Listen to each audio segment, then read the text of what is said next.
गोड़वा पंचायत के जनता जिंदाबाद जिंदाबाद जिंदाबाद। वार्ड नंबर 13 की जनता जिंदाबाद जिंदाबाद जिंदाबाद। कुल्हारी छाप जिंदाबाद जिंदाबाद जिंदाबाद। कुल्हारी छाप जिंदाबाद जिंदाबाद जिंदाबाद। लोधा बैठा जिंदाबाद जिंदाबाद जिंदाबाद। लोधा बैठा जिंदाबाद जिंदाबाद जिंदाबाद। एगो वोट मांगतानी रउआ से सिनवाई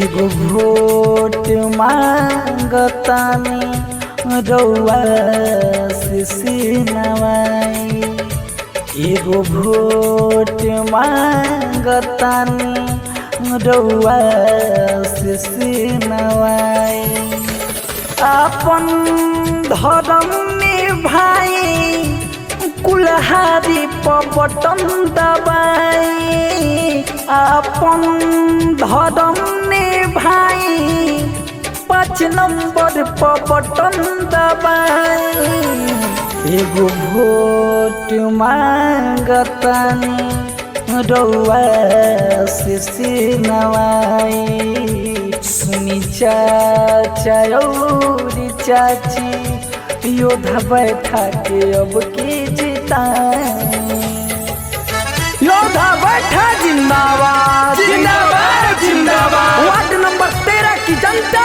जिंदाबाद जिंदाबाद जिंदाबाद। कुल्हारी छाप जिंदाबाद जिंदाबाद जिंदाबाद। कुल्हारी छाप जिंदाबाद जिंदाबाद जिंदाबाद।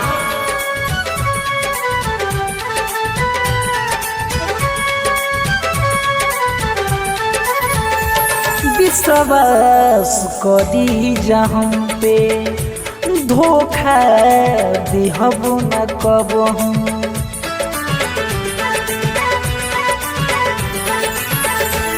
विश्वास करी जायब की वार्ड 13 सुनी चमकी करब विकास सगरो हमके विजयी बनाई एगो वोट मांगतानी रउआ से सिनवाई सुनी काका और काकी कुल्हारी पर बटन दबाई योद्धा बैठा जिंदाबाद जिंदाबाद जिंदाबाद। वार्ड नंबर 13 की जनता जिंदाबाद जिंदाबाद जिंदाबाद। कुल्हारी छाप जिंदाबाद जिंदाबाद जिंदाबाद। कुल्हारी छाप जिंदाबाद जिंदाबाद जिंदाबाद।